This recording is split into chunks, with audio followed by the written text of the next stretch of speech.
Good afternoon.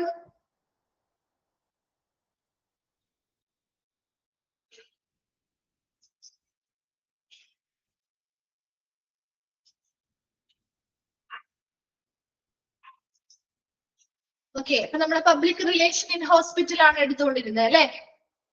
ഇതില definitions പറഞ്ഞിരുന്നു, methods ആണ് പറഞ്ഞുകൊണ്ടിരിക്കുന്നത് അല്ലെ. ഓപ്പറേറ്റീവ് മെത്തേഡ്സ് കംപ്ലീറ്റ് ആയില്ലേ? ഓപ്പറേറ്റീവ് മെത്തേഡ്സ് കംപ്ലീറ്റ് ആയില്ലേ? Okay, next communicative method start ചെയ്യണം അല്ലെ.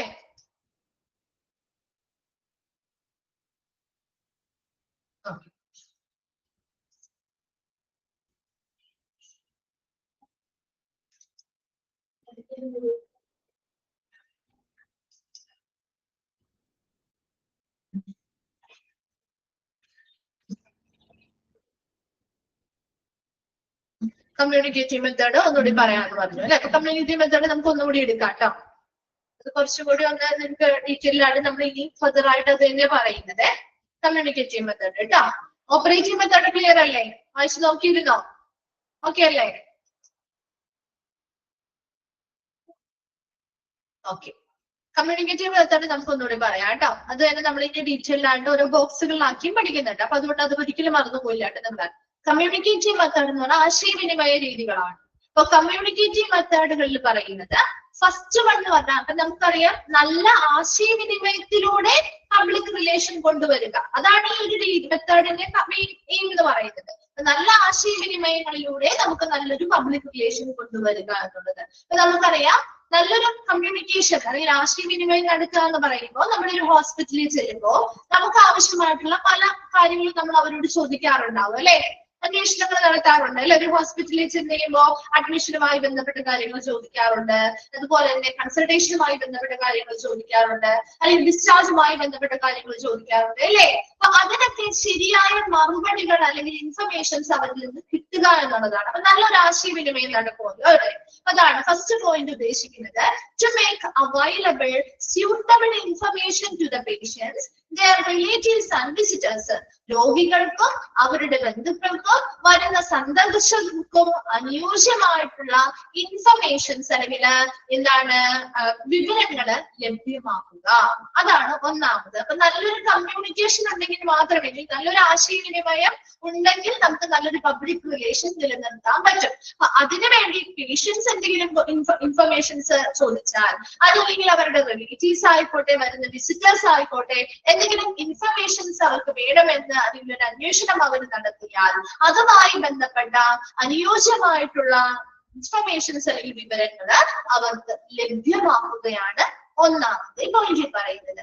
സെക്കൻഡ് വൺ പറയുന്നത് to a provision to listen to oral complaints instead of compelling on written one. അപ്പൊ നമുക്ക് ഒരുപാട്, ഇപ്പൊ നമ്മൾ ചില ഹോസ്പിറ്റലിൽ ചെല്ലുമ്പോൾ നമുക്ക് പരാതികൾ ഉണ്ടാവും അല്ലെ, ചില കാര്യങ്ങളൊക്കെ നമുക്ക് കംപ്ലൈന്റ്സ് ഉണ്ടാവും. പക്ഷെ ചില ആളുകൾ എന്ത് ചെയ്യും, ഇപ്പൊ ഹോസ്പിറ്റലിൽ ചെന്ന് പറയാണ് ഇന്ന ഏരിയയിൽ നിന്ന് നമുക്ക് അതൊരു കംപ്ലൈന്റ് ഉണ്ട് കേട്ടോ, ഇന്ന രീതിയിലുള്ള കാര്യങ്ങളൊന്നും ഞങ്ങൾക്ക് അത്ര ഇഷ്ടപ്പെട്ടില്ല, അല്ലെങ്കിൽ ഇന്നൊരു പരാതി പോലെ എനിക്ക് തോന്നി എന്ന രീതിയിൽ നമ്മൾ അവിടെ ചെന്ന് സംസാരിക്കുമ്പോൾ അവര് പറയാണ് നമ്മളോട്, നിങ്ങൾ റിട്ടേൺ ആയിട്ടുള്ള കംപ്ലൈന്റ് തന്നാൽ മാത്രമേ ഞങ്ങളത് സ്വീകരിക്കുള്ളൂ, അല്ലെങ്കിൽ അത് ഫർദർ ആയിട്ട് ആ ഒരു കംപ്ലൈന്റ് സ്വീകരിക്കുള്ളൂ, അല്ലെങ്കിൽ അതിനെ കുറിച്ചുള്ള അന്വേഷണങ്ങൾ നടത്തുള്ളൂ എന്ന് പറഞ്ഞാൽ നമുക്കത് ആ ഒരു ബുദ്ധിമുട്ട് വരില്ലേ അല്ലെ. അതേസമയം നമ്മൾ ചെന്ന് പറയുന്ന മാത്രമല്ല, ഒരു റിട്ടേൺ ആയിട്ടുള്ള ഒരു രേഖാമൂലമുള്ള ഒരു കംപ്ലൈന്റ് വേണമെന്ന്, അല്ലെങ്കിൽ ഒരു പരാതി തന്നെ വേണമെന്ന് നിർബന്ധം പിടിക്കാതെ വാക്കാലുള്ള പരാതികളും കേൾക്കാനുള്ള ഒരു വ്യവസ്ഥ ഉണ്ടായിരിക്കുന്നതാണ് രണ്ടാമത്തെ പോയിന്റിൽ പറയുന്നത്. അപ്പൊ നമുക്ക് വാക്കാൽ ചെന്ന് ഇപ്പൊ നമ്മൾ സംസാരിച്ചിരിക്കുമ്പോൾ അവിടെയുള്ള PROസിനോടോ ഒക്കെ നമ്മൾ ചെന്ന് പറയാണ്, ഇങ്ങനെ ഒരു കംപ്ലൈന്റ് ഉണ്ടല്ലോ, ഞങ്ങൾക്ക് അങ്ങനെ ആ ഒരു ഏരിയയിൽ അത്ര സർവീസ് അത്ര ഇഷ്ടപ്പെട്ടില്ല, അത് മോശമായിരുന്നു എന്ന് പറയുമ്പോൾ അവർ നമ്മളടുത്ത് പറയുന്നു, ഓക്കെ മാഡം ശരിയാണ്, ശരി അങ്ങനെയാണെങ്കിൽ നമ്മൾ അതിനെ കുറിച്ച് അന്വേഷിച്ച് അതിനുള്ള നടപടികൾ എടുത്തോളാം എന്ന് പറയുമ്പോൾ അവിടെ നല്ലൊരു റിലേഷൻഷിപ്പ് ഉണ്ടായോ? അതേസമയം നമ്മളോട് നേരെ അവരെ എതിർത്ത് പറയാണ്, ഇല്ല നിങ്ങൾ ഇങ്ങനെ പറഞ്ഞാൽ കാര്യമില്ല, നിങ്ങൾ ഞങ്ങൾക്ക് അപ്രൂവ് ചെയ്ത് നമുക്ക് റിട്ടേൺ ആയിട്ടുള്ള കംപ്ലൈന്റ് തന്നാൽ മാത്രമേ ഞങ്ങൾക്ക് ആക്ഷൻ എടുക്കാൻ പറ്റുള്ളൂ എന്ന് പറഞ്ഞാല് അവിടെ ഒരു റിലേഷൻഷിപ്പ് നമുക്ക് ഉണ്ടാകുന്നില്ല അല്ലെ. അപ്പൊ അത് തന്നെ രണ്ടാമത്തെ ഒരു കമ്മ്യൂണിക്കേഷൻ, നല്ലൊരു ആശയവിനിമയത്തിലൂടെ രണ്ടാമത് പറയുന്ന ഒരു മെത്തേഡ് എന്ന് പറയുന്നത്, അവിടെ instead of complaining on written ones, രേഖാമൂലമുള്ള പരാതികളിൽ നിർബന്ധം പിടിക്കാതെ വാക്കാലുള്ള ഓറലി നമ്മൾ പറയുന്ന കംപ്ലയിൻസിനും അത് കേൾക്കാനുമുള്ള ഒരു വ്യവസ്ഥ ഉണ്ടായിരിക്കണം. Then third one പറയുന്നത് സ്വിച്ച് റിപ്ലൈ ടു ക്വസ്റ്റ്യൻസ്. അവർ ചോദിക്കുന്നത് ഇപ്പൊ ആരും ആയിക്കോട്ടെ, പേഷ്യൻസ് ആയിക്കോട്ടെ, വിസിറ്റേഴ്സ് ആയിക്കോട്ടെ, റിലേറ്റീവ്സ് ആയിക്കോട്ടെ, അവര് ചോദിക്കുന്ന ഓരോ ചോദ്യങ്ങൾക്കും കൃത്യമായിട്ടുള്ള മറുപടികൾ നൽകുക.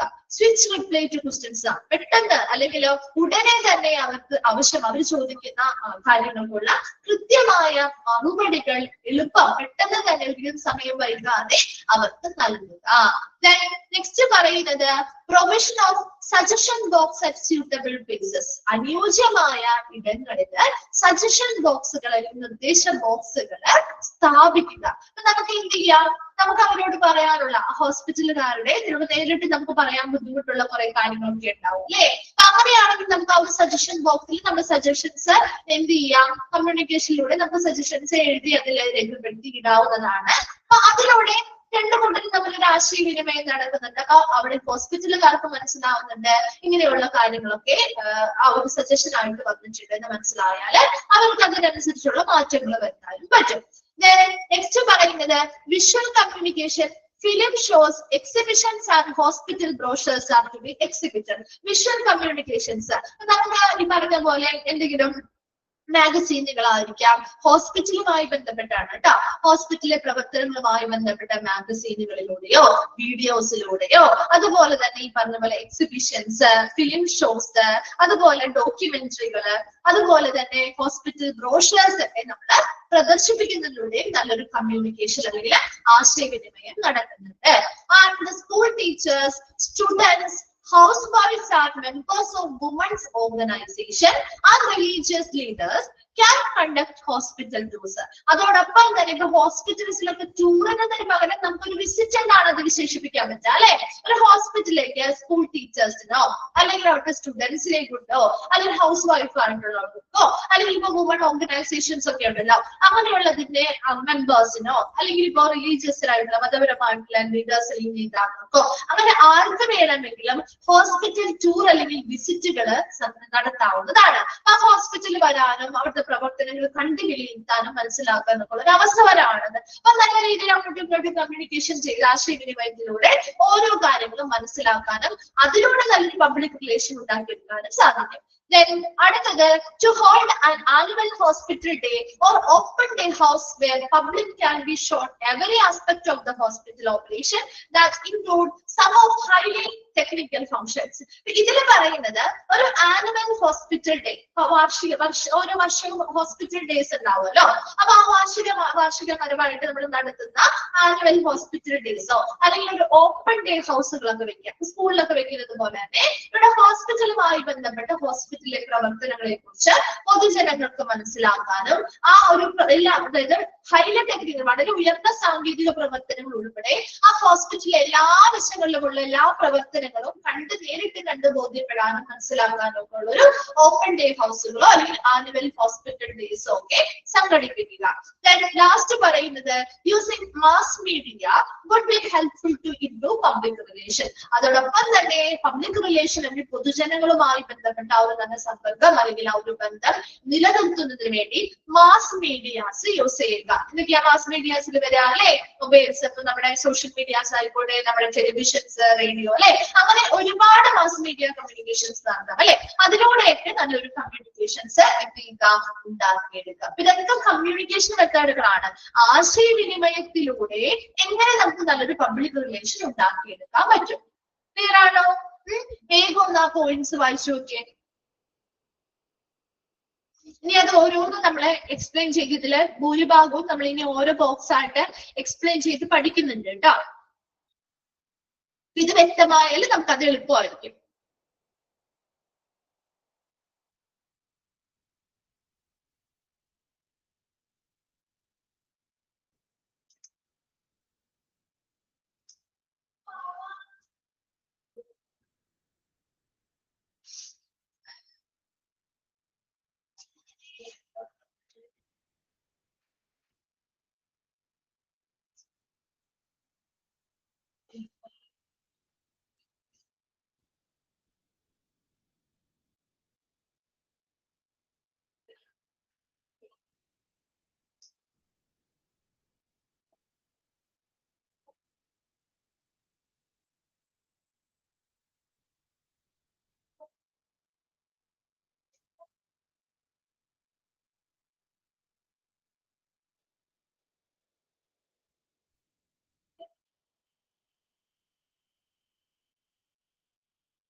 ക്ലിയർ ആണോ? ഓക്കെ അല്ലേ? ഓക്കെ. നമ്മൾ നെക്സ്റ്റ് ഇനി ഓരോ കമ്മ്യൂണിക്കേറ്റീവ് മെത്തേഡ്സിനെ കുറിച്ചും പഠിക്കാൻ പോവാണ് കേട്ടോ. കമ്മ്യൂണിക്കേറ്റീവ് മെത്തേഡ്, അപ്പൊ ഇതൊക്കെ തന്നെയാണ് പറയുന്നത്. നിങ്ങൾ വിചാരിക്കും മിസ് ഇതന്നെയല്ലേ നമ്മൾ അവിടെ പഠിച്ചെന്ന് വിചാരിക്കും. അത് തന്നെ കുറച്ചും കൂടി ഡീറ്റെയിൽ ആയിട്ട് കൊടുത്തിരിക്കുന്നതല്ലേ. കമ്മ്യൂണിക്കേറ്റീവ് മെത്തേഡ് എന്താണെന്നാണ് ആദ്യം പറയുന്നത്. കമ്മ്യൂണിക്കേറ്റീവ് മെത്തേഡ് എന്ന് വെച്ചാൽ this method employ means of communication in all possible forms to enable the hospital to convey its messages to the public. ഒരു ഹോസ്പിറ്റലിന് അവരുടെ പബ്ലിക്കിലേക്ക് ഒരുപാട് മെസ്സേജസ് അല്ലെങ്കിൽ സന്ദേശങ്ങൾ അറിയിക്കാനുണ്ടാവും അല്ലെ. ആ ഹോസ്പിറ്റലിലെ പ്രവർത്തനങ്ങളെ കുറിച്ച് അറിയിക്കാം, ആ ഹോസ്പിറ്റലിലെ പുതിയതായിട്ടുള്ള സേവനങ്ങളെ കുറിച്ച് അറിയിക്കാം, പുതിയൊരു ഡോക്ടർ ജോയിൻ ചെയ്താൽ അവരെ കുറിച്ച് അറിയിക്കാം അല്ലെ. ഒരുപാട് മെസ്സേജസ് പബ്ലിക്കിലേക്ക് അറിയിക്കാനുണ്ടാവും. അങ്ങനെ ആശുപത്രി അവരുടെ സന്ദേശങ്ങൾ അല്ലെങ്കിൽ അതിന്റെ സന്ദേശം അവർ കൊടുക്കുന്ന ആ ഒരു മെസ്സേജസ് അല്ലെങ്കിൽ സന്ദേശങ്ങൾ പൊതുജനങ്ങളിലേക്ക് എത്തിക്കുന്നതിന് വേണ്ടി സാധ്യമായിട്ടുള്ള എല്ലാ വിധത്തിലുമുള്ള ആശയവിനിമയ മാർഗങ്ങൾ ഉപയോഗിക്കുന്ന ഒരു രീതി ആണ് ശരിക്കും കമ്മ്യൂണിക്കേറ്റീവ് മെത്തേഡ് എന്ന് പറയുന്നത്. അപ്പൊ കമ്മ്യൂണിക്കേറ്റീവ് മെത്തേഡ് എന്ന് പറഞ്ഞാൽ ഇത്ര മാത്രമേ ഉള്ളൂ. ഒരു ഹോസ്പിറ്റലിന് അവരുടെ പബ്ലിക്കിലേക്ക്, ഇപ്പൊ ഇവിടുത്തെ ഒരു കമ്മ്യൂണിക്കേറ്റീവ് മെത്തേഡ് എന്താണെന്നാണ് പറയുന്നത്, ഒരു ഹോസ്പിറ്റലിന് അവരുടെ പബ്ലിക്കുമായിട്ട് കമ്മ്യൂണിക്കേഷൻ നടത്തണം, അല്ലെങ്കിൽ അവരുടെ മെസ്സേജസ് അങ്ങോട്ട് കൺവേ ചെയ്ത് കൊടുക്കണം, അല്ലെങ്കിൽ പൊതുജനങ്ങളിലേക്ക് അറിയിക്കണം. അതിനുവേണ്ടി അവർ സാധ്യമായിട്ടുള്ള എല്ലാ ആശയവിനിമയ രീതികളും ഉപയോഗിക്കും. ശരിയല്ലേ? ഏതൊരു ആശയവിനിമയ രീതി വേണമെങ്കിലും അവർക്ക് അതിനു വേണ്ടി ഉപയോഗിക്കാം അല്ലെ. ഒരുപാട് കമ്മ്യൂണിക്കേറ്റീവ് മെത്തേഡുകളുണ്ട് അല്ലെ. ഈ പറയുന്ന എല്ലാം നമ്മൾ ഓൾറെഡി ഓരോ മെത്തേഡുകൾ നമ്മൾ പറഞ്ഞു. അപ്പൊ ഇങ്ങനെയുള്ള ഏതൊരു രീതി ഉപയോഗിച്ചും ഏതൊരു ആശയവിനിമയ രീതി ഉപയോഗിക്കുന്ന ആ ഒരു രീതിയാണ്, അല്ലെങ്കിൽ ആ ഒരു ഏതൊരു മാർഗം ഉപയോഗിച്ചാലും അത് ഉപയോഗിക്കുന്ന ആ ഒരു രീതിയെ അല്ലെങ്കിൽ ആ ഒരു മെത്തേഡിനെയാണ് നമ്മൾ കമ്മ്യൂണിക്കേറ്റീവ് മെത്തേഡ് എന്ന് പറയുന്നത്. ഹോസ്പിറ്റൽസിൽ അവരുടെ സന്ദേശങ്ങൾ പൊതുജനങ്ങളിലേക്ക് എത്തിക്കണം. അതിനുവേണ്ടി അവർക്ക് സാധ്യമായിട്ടുള്ള എല്ലാ വിധത്തിലുമുള്ള ആശയവിനിമയ മാർഗങ്ങളും ഉപയോഗിക്കുന്നു. ആ രീതിയെയാണ് കമ്മ്യൂണിക്കേറ്റീവ് മെത്തേഡ് എന്ന് പറയുന്നത്. And some of these are also intermixed with the intramural functions of the hospital and operating method. അപ്പൊ ഇവിടെ നമുക്ക് ഈ ഒരു കമ്മ്യൂണിക്കേറ്റീവ് മെത്തേഡ് ഒറ്റയ്ക്ക് നമുക്ക് യൂസ് ചെയ്യാൻ പറ്റില്ല. അത് ചിലപ്പോ പല രീതിയിൽ ഇന്റർമിക്സ്ഡ് ആണ്, ഇടകലർന്ന് കിടക്കും, അല്ലെങ്കിൽ മറ്റുള്ളവയുമായിട്ട് മിങ്കിൾ ചെയ്തായിരിക്കും കിടക്കാം. ഇപ്പൊ പ്രത്യേകിച്ച് ഇൻട്രാമ്യൂറൽ ഫങ്ഷൻസ്, ഒരു ഹോസ്പിറ്റലിന്റെ ഉള്ളിലുള്ള ഒരു ഹോസ്പിറ്റൽ സെറ്റപ്പിനുള്ളിൽ നടക്കുന്ന പ്രവർത്തനങ്ങൾ, അതുമായി ബന്ധപ്പെട്ട് നമുക്ക് കമ്മ്യൂണിക്കേഷൻ നടത്തേണ്ടതായിട്ട് വരാം. അതുപോലെ തന്നെ ഹോസ്പിറ്റലുമായി ബന്ധപ്പെട്ട ഓപ്പറേറ്റീവ് മെത്തേഡുകൾ, നമ്മൾ ഓപ്പറേറ്റീവ് മെത്തേഡ് ഒക്കെ പഠിച്ചു അല്ലെ, പ്രവർത്തന രീതികളുമായി ബന്ധപ്പെട്ട് ആശയവിനിമയം. അപ്പൊ ഇതൊക്കെ കമ്മ്യൂണിക്കേറ്റീവ് മെത്തേഡ് എന്ന് പറഞ്ഞാൽ ഒരിക്കലും സെപ്പറേറ്റ് ആയിട്ട് നമുക്ക് പറയാം. ഈ പറയുന്ന എന്തുമായി ബന്ധപ്പെട്ടും ഹോസ്പിറ്റലിനുള്ളിൽ ആ സെറ്റപ്പിനുള്ളിൽ നടക്കുന്ന പ്രവർത്തനങ്ങളായിക്കോട്ടെ, അതുപോലെ തന്നെ മറ്റ് എംപ്ലോയീസിന്റെ പ്രവർത്തനങ്ങളായിക്കോട്ടെ, ഇതെല്ലാം ഇതുമായി കണക്റ്റഡ് ആണ് അല്ലെ. ഇതിലൂടെയൊക്കെ നമ്മൾ കമ്മ്യൂണിക്കേഷൻ നടത്തുന്നുണ്ട് അല്ലെ. അപ്പൊ ഇതെല്ലാം എന്താണ്, ഒരുപോലെ ഇന്റർമിക്സ്ഡ് ആണ്, ഒരുപോലെ ഇടകലർന്ന് കിടക്കും പറയാൻ പറ്റും. Then other deals with media. അതല്ലാതെ നമുക്ക് കൂടുതൽ കമ്മ്യൂണിക്കേഷൻ വേണമെങ്കിൽ അത് നമ്മുടെ മീഡിയാസിലൂടെയാണ് അല്ലെ. ഒരുപാട് മീഡിയാസ് ഉപയോഗിച്ചുകൊണ്ട് നമുക്ക് കമ്മ്യൂണിക്കേഷൻസ് ചെയ്യാനായിട്ട് സാധിക്കും. ഒരു കമ്മ്യൂണിക്കേറ്റീവ് മെത്തേഡ് എന്ന് പറഞ്ഞാൽ ഇത്ര മാത്രമേ ഉള്ളൂ. ഒരു ഹോസ്പിറ്റലിൽ അവരുടെ മെസ്സേജസ് അല്ലെങ്കിൽ അവരുടെ സന്ദേശങ്ങൾ പബ്ലിക്കിലേക്ക് അല്ലെങ്കിൽ പൊതുജനങ്ങളിലേക്ക് അറിയിക്കുന്നതിന് വേണ്ടി അവരെ സാധ്യമായിട്ടുള്ള എല്ലാ ആശയവിനിമയ മാർഗങ്ങളും ഉപയോഗിക്കുന്ന ഒരു രീതിയെയാണ് കമ്മ്യൂണിക്കേറ്റീവ് മെത്തേഡ് എന്ന് പറയുന്നത്. ഇത് ശരിക്കും എല്ലാമായിട്ടും ഓപ്പറേറ്റീവ് മെത്തേഡുമായിട്ടും ആ ഹോസ്പിറ്റൽ സെറ്റപ്പിൽ നടക്കുന്ന ഇൻട്രാമ്യൂറൽ ഫങ്ഷൻസുമായിട്ടും ഒക്കെ ഇന്റർമിക്സ്ഡ് ആണ്, ഇടകലർന്നിരിക്കുന്നു. ഒരിക്കലും സെപ്പറേറ്റ് ആയിട്ട് നമുക്ക് കമ്മ്യൂണിക്കേറ്റീവ് മെത്തേഡ് എന്ന രീതിയിൽ പറയാനായിട്ട് പറ്റില്ല. ഇതെല്ലാം കണക്റ്റഡ് ആണ്. മറ്റ് മാസ് മീഡിയാസിലൂടെയും അങ്ങനെയുള്ള മാധ്യമങ്ങളിലൂടെയും നമുക്ക് കമ്മ്യൂണിക്കേഷൻസ് നടത്താവുന്നതുമാണ്. ക്ലിയർ ആണോ ആ ഒരു ബോക്സ്? ചില വേർഡ്സ് ഒക്കെ നിങ്ങൾക്ക് ചിലപ്പോൾ നിങ്ങളുടെ പ്രിന്റ് ഔട്ടില് ക്ലിയർ ആയെന്ന് വരില്ല കേട്ടോ, നോട്ട്സിലൊക്കെ ഇങ്ങനെയുള്ള ചില ടേബിൾസ്. അപ്പൊ മിസ് പറയുന്ന സമയത്ത് കിട്ടാത്തവരുണ്ടെങ്കിൽ അല്ലെങ്കിൽ വ്യക്തമായിട്ട് വായിക്കാൻ പറ്റുന്നില്ല എന്നുണ്ടെങ്കിൽ ഒന്ന് നോട്ട് ചെയ്ത് വെക്കണം കേട്ടോ. ഓക്കെ, ഇനി നമ്മള് നെക്സ്റ്റ് നോക്കാണ് communication methods can be used in the following ways. ഓരോ കമ്മ്യൂണിക്കേഷൻ മെത്തേഡുകളും നമുക്ക് ഈ താഴെ പറയുന്ന വഴികളിലൂടെ നമുക്ക് ചെയ്യാവുന്നതാണ്. ഇതൊക്കെ നമ്മൾ നേരത്തെ പറഞ്ഞ പോയിന്റ്സ് തന്നെയാണ് ഇനി വരുന്നത്. ഫസ്റ്റ് വൺ ആണ് providing appropriate information to patients, their relatives and visitors. നമ്മൾ പഠിച്ച പോയിന്റ് അല്ലേ ഇത് അല്ലെ? കമ്മ്യൂണിക്കേറ്റിംഗ് മെത്തേഡ് തുടങ്ങിയ ആദ്യത്തെ പോയിന്റ് അല്ലേ ഇത്? Providing appropriate information to patients, their relatives and visitors. എന്ത് ചെയ്യുന്നു? ഹോസ്പിറ്റലിൽ വരുന്ന പേഷ്യൻസിന് അവരുടെ റിലേറ്റീവ്സ് അല്ലെങ്കിൽ അവരുടെ റിലേറ്റീവ്സ് അല്ലെങ്കിൽ ബന്ധുക്കൾക്ക് അല്ലെങ്കിൽ അവരുടെ അവിടെ വരുന്ന വിസിറ്റേഴ്സ് അല്ലെങ്കിൽ സന്ദർശകർക്കൊക്കെ അനുയോജ്യമായിട്ടുള്ള ഇൻഫർമേഷൻസ് അല്ലെങ്കിൽ വിവരങ്ങൾ ലഭ്യമാകുക. അതായത് അറ്റ് ഇൻക്വയറി ആൻഡ് രജിസ്ട്രേഷൻ. ചിലപ്പോൾ നമ്മുടെ രജിസ്ട്രേഷനുമായി ബന്ധപ്പെട്ടൊക്കെ എൻക്വയറീസ് അന്വേഷണങ്ങൾ നടത്താറുണ്ട് അല്ലെ? ചെയ്യാറില്ലേ? ആദ്യമായിട്ടൊക്കെ ഒരു ഹോസ്പിറ്റലിൽ പോവുകയാണെങ്കിൽ നമ്മൾ രജിസ്ട്രേഷനുമായി ബന്ധപ്പെട്ട എൻക്വയറീസ് അല്ലെങ്കിൽ അന്വേഷണങ്ങൾ നടത്താറില്ലേ? അപ്പൊ അങ്ങനെയുള്ള സമയത്ത് അവര് ഉചിതമായിട്ടുള്ള ഇൻഫർമേഷൻസ് നമുക്ക് പ്രൊവൈഡ് ചെയ്ത് നൽകുക. അതുപോലെ patients discharge regarding his or her health status and follow up. അപ്പൊ ഡിസ്ചാർജ് ചെയ്യുന്ന സമയത്ത് നമ്മൾ അവരോട് കുറെ കാര്യങ്ങൾ അന്വേഷിക്കാറുണ്ട്, ചെയ്യാറില്ലേ? ആ ഒരു പേഷ്യന്റിന്റെ ഹെൽത്ത് സ്റ്റാറ്റസ്, നിലവിലുള്ള ആരോഗ്യസ്ഥിതി എങ്ങനെയാണ്, എന്തൊക്കെ ഫോളോ അപ്പുകളാണ് ചെയ്യേണ്ടത് അല്ലെ? അപ്പൊ അങ്ങനെ ചോദിക്കുമ്പോൾ അതുമായി ബന്ധപ്പെട്ട കൃത്യമായ ഇൻഫർമേഷൻസ് അവർക്ക് പ്രൊവൈഡ് ചെയ്യണം.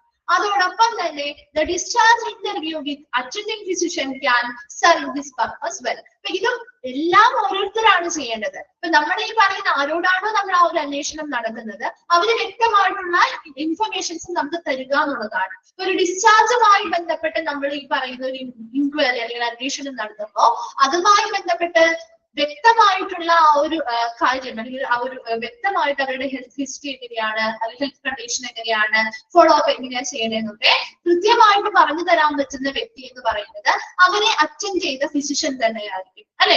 ആ ഡോക്ടർക്കാണ് അത് കൃത്യമായിട്ട് പറഞ്ഞു തരാൻ പറ്റുക. അപ്പൊ ആ ഒരു ഉദ്ദേശം വ്യക്തമായിട്ട് ചെയ്യാൻ പറ്റുന്നത് അവർ അറ്റൻഡ് ചെയ്യുന്ന ഫിസിഷ്യൻ ആയിരിക്കും. അപ്പൊ അങ്ങനെ ആർക്കാണോ അത് വ്യക്തമായിട്ട് പറഞ്ഞു തരാൻ പറ്റുന്നത് അതിനനുസരിച്ച് അനുയോജ്യമായിട്ടുള്ള മറുപടികൾ ആ വരുന്ന പേഷ്യൻസിനോ അവരുടെ കൂടെയുള്ള റിലേറ്റീവ്സിനോ അല്ലെങ്കിൽ സന്ദർശകർക്കോ ലഭ്യമാക്കുക എന്നതാണ് ഫസ്റ്റ് കോളത്തിൽ പറയുന്നത്. ഒന്നാമത്തെ എന്താണ്? Providing appropriate information to patients, their relatives and visitors. വരുന്ന പേഷ്യൻസിന് അവർ രജിസ്ട്രേഷനുമായി ബന്ധപ്പെട്ട അന്വേഷണം നടത്തിയാലോ അല്ലെങ്കിൽ ഡിസ്ചാർജുമായി ബന്ധപ്പെട്ടോ അല്ലെങ്കിൽ അഡ്മിഷനുമായി ബന്ധപ്പെട്ടോ ഒക്കെ അവരുടെ ഹെൽത്ത്, ഇപ്പൊ ഡിസ്ചാർജുമായി ബന്ധപ്പെട്ടാണെങ്കിൽ പേഷ്യൻസിന്റെ ഹെൽത്ത് കണ്ടീഷൻ എങ്ങനെയാണ്, എങ്ങനെ ഫോളോ അപ്പ് ചെയ്യണം, അങ്ങനെയുള്ള കാര്യങ്ങളെ കുറിച്ചൊക്കെ ഒരു എൻക്വയറീസ് അല്ലെങ്കിൽ അന്വേഷണങ്ങൾ നടത്തുമ്പോൾ അതിന് ഉചിതമായിട്ടുള്ള ഇൻഫർമേഷൻസ് അല്ലെങ്കിൽ വിവരങ്ങള് ആരുടെ ഭാഗത്തുനിന്ന് കൊടുക്കണം? ആ ഹോസ്പിറ്റലുകാര് നൽകണം. ഡിസ്ചാർജ് സംബന്ധിച്ചാണെങ്കിൽ ഉചിതമായ ഇൻഫർമേഷൻസ് കൊടുക്കാൻ കഴിയുന്ന ആള് അവരെ അറ്റൻഡ് ചെയ്യുന്ന ഫിസിഷ്യൻ തന്നെയാണ്. വേഗം ഒന്ന് വായിച്ചു നോക്കാം കേട്ടോ ഒരു ബോക്സ്.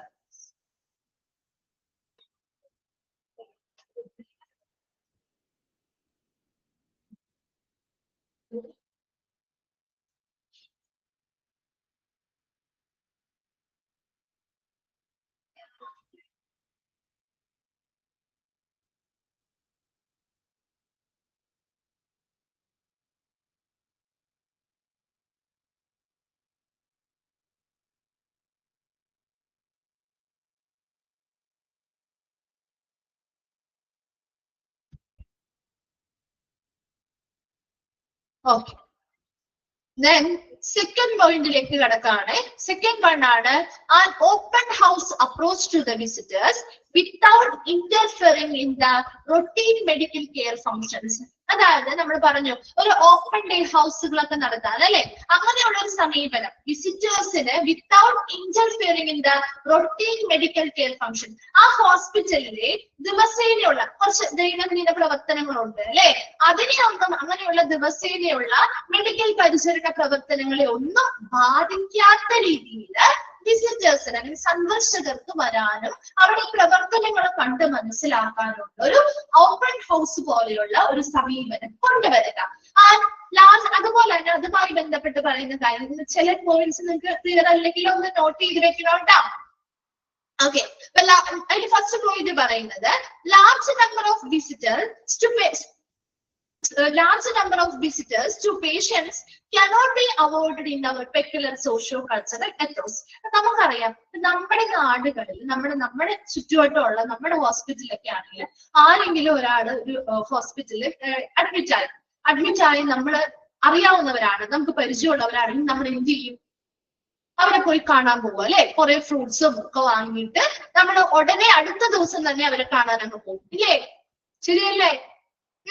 പോവാനില്ലേ? പോവാറുണ്ടോ? അത് നമ്മുടെ കൾച്ചറിന്റെ ഭാഗമാണ് അല്ലെ. അത് നമുക്ക് മാറ്റാൻ പറ്റുമോ? ഇല്ല അല്ലെ. ഒരു ഹോസ്പിറ്റലുകാർക്ക് ഒരു പരിധി വരെ ഇത് നിയന്ത്രിക്കാൻ പറ്റുള്ളൂ, അല്ലാതെ പൂർണ്ണമായിട്ടും വിസിറ്റേഴ്സിനെ അവോയ്ഡ് ചെയ്യാൻ അവർക്കും പറ്റില്ല അല്ലെ.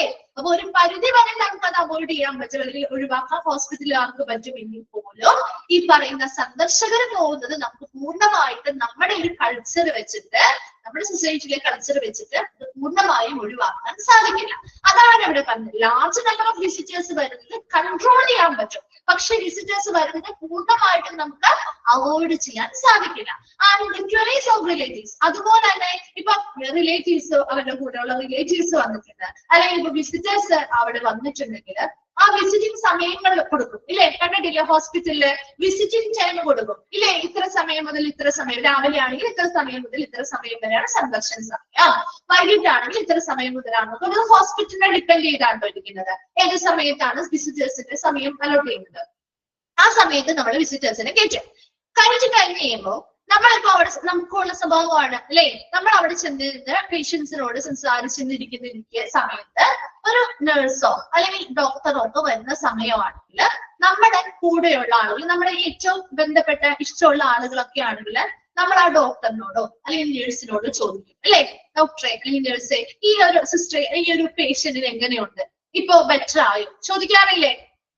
അല്ലെങ്കിൽ നമുക്ക് ഇപ്പൊ എന്ത് ട്രീറ്റ്മെന്റ് ആ കൊടുത്തുകൊണ്ടിരിക്കുന്നത്, അല്ലെങ്കിൽ ഇപ്പൊ എന്താണ് ഇനി എന്ത് ട്രീറ്റ്മെന്റ് ചെയ്യണം, അല്ലെങ്കിൽ ഇവിടെ നിന്ന് ഇനി എവിടെയെങ്കിലും മാറ്റണോ എന്നൊക്കെ നമ്മൾ ചോദിക്കും അല്ലെ. അപ്പൊ അങ്ങനെ ചോദിക്കുമ്പോ അതാണ് അവിടെ അടുത്തത് പറയുന്നത്. The queries of relatives and visitors can be satisfied if a doctor or senior nurse conversant with the ward is made available in the ward during visiting hours for this purpose.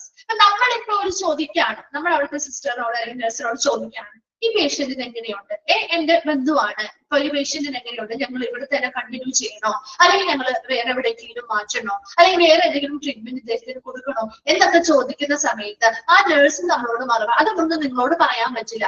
നിങ്ങൾ ആരാത് ചോദിക്കാനൊക്കെ തിരിച്ചു മറുപടി പറഞ്ഞാൽ അവിടെ നല്ലൊരു relationship ഉണ്ടാവോ? അല്ലാതെ നേരെ തിരിച്ച് നമ്മളോട് ആ ഡോക്ടറാണ് അങ്ങനെ പറയുന്നതെങ്കിൽ ഒരിക്കലും നല്ലൊരു റിലേഷൻഷിപ്പ് ഉണ്ടാവില്ല അല്ലെ.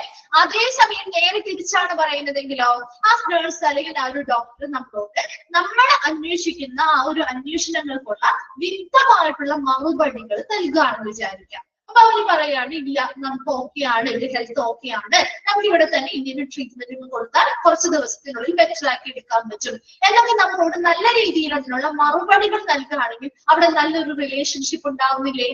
ഉണ്ടാവുന്നുണ്ട്. അതാണ് ഇവിടെ ഉദ്ദേശിക്കുന്നത്. ഇവിടെ അങ്ങനെ സ്വാഭാവികമായിട്ടും ഇവിടെ കൂടുതൽ ഇപ്പൊ ഈ പറയുന്ന റിലേറ്റീവ്സിന്റെ ആണെങ്കിലും വിസിറ്റേഴ്സിന്റെ ഒക്കെ ആണെങ്കിലും ആ എൻക്വയറീസ് വരുന്ന സമയം എന്ന് പറയുന്നത് എപ്പോഴാണ്? ഈ വിസിറ്റിംഗ് അവേഴ്സിലാണ് അല്ലെ. സന്ദർശകർക്കുള്ള സമയം അനുവദിക്കുമ്പോൾ ആ സമയത്താണ് അവർ കയറുള്ളൂ. അവർ അന്നേരമല്ല പേഷ്യൻസിനെ കാണാൻ വരുന്നത്. അപ്പൊ ആ സമയത്താണ് ഈ പറയുന്ന ക്വസ്റ്റ്യൻസ് കൂടുതൽ അവരിൽ നിന്ന് ഉണ്ടാകുന്നത്. അപ്പൊ ആ സമയത്ത് ഇവരുമായി ബന്ധപ്പെട്ട, അതായത് ആ ഒരു വാർഡിലാണെങ്കിൽ ആ വാർഡിലുള്ള പേഷ്യൻസുമായി ബന്ധപ്പെട്ട് അതുമായി കൂടുതൽ അറിയാവുന്ന ഒരു ഡോക്ടറെയോ ഒരു നഴ്സിനെയോ അവിടെ അപ്പോയിന്റ്മെന്റ് ചെയ്തിരിക്കണം. മനസ്സിലായോ? അപ്പൊ ഇങ്ങനെ വരുന്ന ഒരു അവൈലബിൾ ആയിരിക്കണം. ആ ഒരു വിസിറ്റിംഗ് സമയത്ത് ഈ പറയുന്ന ഉദ്ദേശത്തിന് വേണ്ടിയിട്ട് അവർ വരുന്ന റിലേറ്റീവ്സോ വിസിറ്റേഴ്സിനോ എന്തെങ്കിലുമൊക്കെ അന്വേഷണങ്ങൾ ഈ പേഷ്യൻസിന്റെ കണ്ടീഷനുമായി ബന്ധപ്പെട്ടൊക്കെ നടത്തണമെങ്കിൽ അത് സാറ്റിസ്ഫൈ ചെയ്യാൻ, അവരുടെ ആ അന്വേഷണങ്ങൾ തൃപ്തിപ്പെടുത്തുന്ന രീതിയിലുള്ള മറുപടികൾ കൊടുക്കാനായിട്ട് ഇതുമായി ബന്ധപ്പെട്ട ഒരു ഡോക്ടർ അല്ലെങ്കിൽ നഴ്സ് അവിടെ അവൈലബിൾ ആക്കിയിരിക്കണം, അല്ലെങ്കിൽ ലഭ്യമായിരിക്കണം. ക്ലിയർ ആണോ? ദെൻ തേർഡ് പോയിന്റിൽ പറയുന്നത് administrative rounds by hospital administrators at different levels, however they should be as informal as possible. അതുപോലെ തന്നെ അഡ്മിനിസ്ട്രേറ്റീവ് റൗണ്ടുകൾ വരും. അഡ്മിനിസ്ട്രേഷൻ വിഭാഗം ഇപ്പൊ PROs ഒക്കെ നമുക്ക് റൗണ്ട്സിന് വരുന്ന കണ്ടിട്ടുണ്ടാവും നിങ്ങൾ ഹോസ്പിറ്റൽ അല്ലെ, കണ്ടിട്ടില്ലേ? നിങ്ങൾക്ക് ഇവിടെ എങ്ങനെയുണ്ട്, ഫെസിലിറ്റി ഒക്കെ ഓക്കെ ആണോ എന്നൊക്കെ ചോദിക്കാൻ നമ്മുടെ അടുത്ത് വരാറില്ലേ? സ്റ്റാഫുകൾ വരാറുണ്ടല്ലോ. അപ്പൊ അങ്ങനെ വരുന്ന സമയത്ത് അവരെല്ലാ ദിവസവും ഈ പറഞ്ഞ പല ലെവലായിട്ട് അവര് എന്താണ് ഡെയിലി റൗണ്ട്സിന് വരണം. ആ റൗണ്ട്സിന് വരുമ്പോ ഒരിക്കലും അവര് ഫോർമൽ ആയിട്ടുള്ള ഒരു ഔപചാരികമായിട്ടുള്ള രീതിയിലല്ല ഇവരോട് പെരുമാറേണ്ടത്. കുറച്ചുകൂടി സഹാനുഭൂതി കൂടി അല്ലെങ്കിൽ കുറച്ചുകൂടി ഫ്രണ്ട്ലി ആയിട്ട് ഇൻഫോർമൽ ആയിട്ട്, സാധ്യമാണെങ്കിൽ വളരെ ഇൻഫോർമൽ ആയിട്ട് വളരെ സൗഹൃദത്തോടു കൂടി ഇവരോട് സംസാരിക്കുക. അവർക്ക് എന്തെങ്കിലും ബുദ്ധിമുട്ടുകൾ ഉണ്ടോ എന്ന് മനസ്സിലാക്കുക. അതിനനുസരിച്ചുള്ള മാറ്റങ്ങൾ അല്ലെങ്കിൽ ഇംപ്രൂവ്മെന്റ്സ് വരുത്തണമെങ്കിൽ അത് ചെയ്യുകയും ചെയ്യുക. പിന്നീടുള്ള കാര്യങ്ങൾ ചെയ്യുമ്പോൾ പേഷ്യൻസിനും അല്ലെങ്കിൽ അവിടുത്തെ വിസിറ്റേഴ്സിനും അവിടെ വരുന്ന റിലേറ്റീവ്സിനും ഒക്കെ ആ ഹോസ്പിറ്റലിലെ സ്റ്റാഫുകളുമായിട്ട് നല്ലൊരു റിലേഷൻഷിപ്പ് നമുക്ക് ഉണ്ടാക്കിയെടുക്കാൻ സാധിക്കുന്നുണ്ട്. അപ്പൊ രണ്ടാമത്തെ പോയിന്റില് ഒരു ഓപ്പൺ ഹൗസ് അപ്രോച്ച് കൊടുക്കുക. അതായത് ഏത് സമയത്തും തുറന്ന വിസിറ്റേഴ്സിനാണെങ്കിലും അവിടുത്തെ റിലേറ്റീവ്സിനാണെങ്കിലും ഒക്കെ അവിടുത്തെ ഹോസ്പിറ്റലിൽ നടക്കുന്ന പ്രവർത്തനങ്ങളെ ബാധിക്കാത്ത രീതിയിൽ ഹോസ്പിറ്റലിൽ വരാനും അവരുടെ പ്രവർത്തനങ്ങൾ കണ്ട് മനസ്സിലാക്കാനുമുള്ള അവസരങ്ങൾ ഒരുക്കുക. അതോടൊപ്പം തന്നെ ഈ പറയുന്ന നമ്മുടെ കൾച്ചർ പ്രകാരം ഒരിക്കലും വിസിറ്റേഴ്സ് വരുന്നത് ഒരിക്കലും പൂർണ്ണമായിട്ടും അവോയ്ഡ് ചെയ്യാൻ പറ്റില്ല. മറിച്ചൊരു ലാർജ് നമ്പർ ഓഫ് വിസിറ്റേഴ്സ് വരുന്നതിന് നമുക്ക് നിയന്ത്രിക്കാൻ പറ്റും. അതിനുവേണ്ടി നമ്മൾ വിസിറ്റിംഗ് അവേഴ്സ് ഹോസ്പിറ്റലിൽ സെറ്റ് ചെയ്യാറുണ്ട്. അപ്പൊ അങ്ങനെ ആ ഒരു വിസിറ്റിംഗ് അവേഴ്സ് സെറ്റ് ചെയ്യുമ്പോൾ ആ സമയങ്ങളിൽ വിസിറ്റേഴ്സ് അല്ലെങ്കിൽ അവരുടെ റിലേറ്റീവ്സ് പേഷ്യൻസിനെ സന്ദർശിക്കാൻ എത്തുന്ന സമയത്ത് അവർ ചോദിക്കുന്ന അന്വേഷണങ്ങൾക്ക് തൃപ്തികരമായിട്ടുള്ള മറുപടികൾ കൊടുക്കുന്നതിന് വേണ്ടി അതുമായി ബന്ധപ്പെട്ട ഒരു ഡോക്ടറോ അല്ലെങ്കിൽ പേഷ്യൻസുമായി ബന്ധപ്പെട്ട ആളുകളായിരിക്കണം. എന്നാലാണ് അവർക്ക് വിശദമായിട്ട് ഇതിനെ കുറിച്ച് കൂടുതൽ ഡീറ്റെയിൽസ് അറിയാൻ പറ്റുള്ളൂ. അതുമായി ബന്ധപ്പെട്ട ഒരു ഡോക്ടറോ നേഴ്സോ എന്തുണ്ടായിരിക്കണം, ആ ഒരു വാർഡിലോ അല്ലെങ്കിൽ എവിടെയാണോ അവിടെ അവൈലബിൾ ആയിരിക്കണം. നെക്സ്റ്റ് പറഞ്ഞത് അഡ്മിനിസ്ട്രേഷൻ വിഭാഗം ഡിഫറെന്റ് ലെവൽ ആയിട്ട് പല ദിവസങ്ങളിലായിട്ട് അവിടെ റൗണ്ട്സുകൾക്ക് പോവാറുണ്ട്.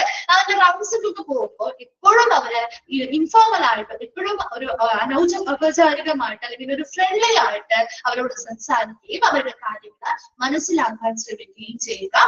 അതിലൂടെ നല്ലൊരു റിലേഷൻഷിപ്പ് നമുക്ക് ഉണ്ടാക്കിയെടുക്കാൻ സാധിക്കും. വേഗം ഒന്ന് വായിച്ചു നോക്കാം കേട്ടോ. സെക്കൻഡ് ബോക്സ് ആണ്.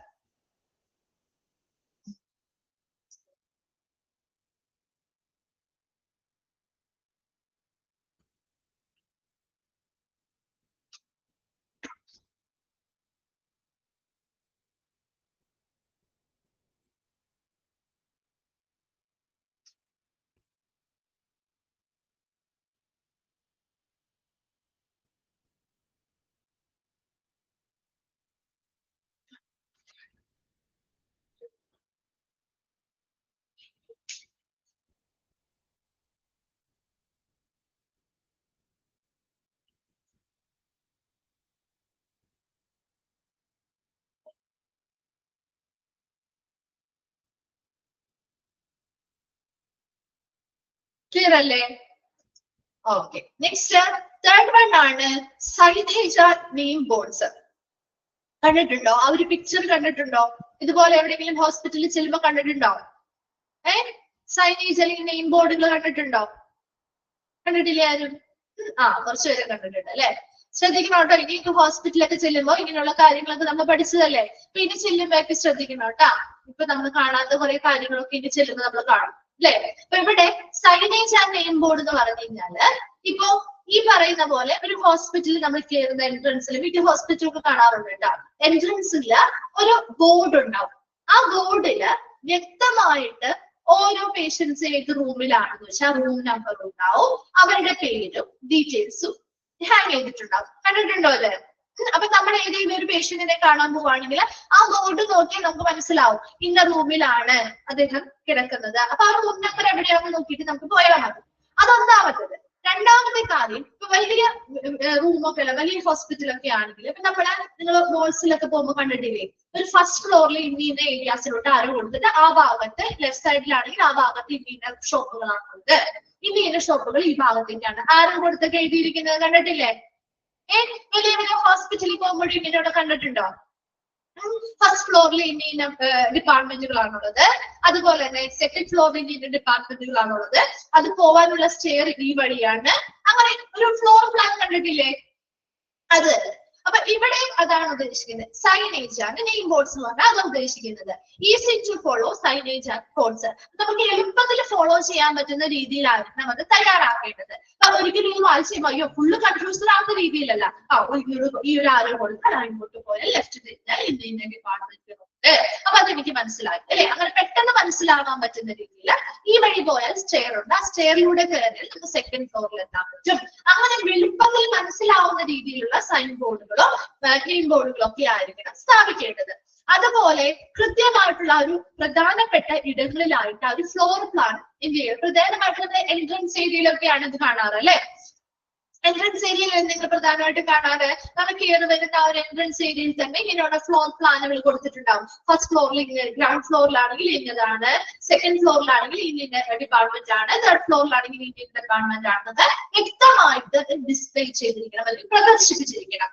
Then all room should be numbered. അവിടെയുള്ള എല്ലാ റൂമുകൾക്കും നമ്പർ കൊടുത്തിരിക്കണം, മാറിപ്പോവാതിരിക്കാൻ വേണ്ടിയിട്ട്. എല്ലാ റൂമുകൾക്കും വ്യത്യസ്തമായ ഒരു നമ്പർ കൊടുത്തിട്ടുണ്ടാവും. അപ്പൊ ആ നമ്പർ നോക്കിയിട്ട് നമുക്ക് പേഷ്യൻസിനെ എളുപ്പത്തിൽ കണ്ടുപിടിക്കാൻ പറ്റും അല്ലേ. അതുപോലെ patient information brochure and visitors guide. അവിടെ വിസിറ്റേഴ്സ് സന്ദർശകരായിട്ട് വരുന്നവർക്ക് അതിനുള്ള ഗൈഡും ബ്രോഷേഴ്സും ഒക്കെ നൽകുക. അപ്പൊ അതിനനുസരിച്ച് അവർക്ക് അതിലുള്ള ഇൻഫർമേഷൻസ് വെച്ചിട്ട് റൂമുകൾ എളുപ്പത്തിൽ കണ്ടുപിടിക്കാൻ പറ്റും. ഡിപ്പാർട്ട്മെന്റിലേക്കാണ് പോകേണ്ടതെങ്കിൽ അത് എളുപ്പത്തിൽ കണ്ടുപിടിക്കാൻ പറ്റും. ഇനി എന്താണ് സ്റ്റെയർ ആണോ ലിഫ്റ്റ് ആണോ സൗകര്യം വേണ്ടത്, അതിനനുസരിച്ചുള്ള കാര്യങ്ങൾ പെട്ടെന്ന് കണ്ടുപിടിക്കാൻ പറ്റും. അപ്പൊ അങ്ങനെ എളുപ്പത്തിൽ ഒരു പേഷ്യന്റ് വന്നാൽ ഒരിക്കലും അവരെ തേടി നടന്ന് ബുദ്ധിമുട്ടരുത്. അത് കുറയ്ക്കാൻ വേണ്ടിയിട്ട് അതിനനുസരിച്ച് അവർക്ക് ഓരോ കാര്യങ്ങളും ഡിസ്പ്ലേ ചെയ്ത് എളുപ്പത്തിൽ അത് മനസ്സിലാക്കാനും എളുപ്പത്തിൽ അവർ എത്തേണ്ട സ്ഥലത്തേക്ക് അവർ എത്തിക്കാനും വേണ്ടിയിട്ടുള്ള സൗകര്യങ്ങൾ കൊടുക്കുക. അപ്പൊ അതിലൂടെയും നല്ലൊരു പബ്ലിക് റിലേഷൻ അവിടെ ഹോസ്പിറ്റലുകാർക്ക് ഉണ്ടാക്കിയെടുക്കാൻ സാധിക്കും. വേഗം ഒന്ന് വായിച്ചു നോക്കാം കേട്ടോ. Signage and name box.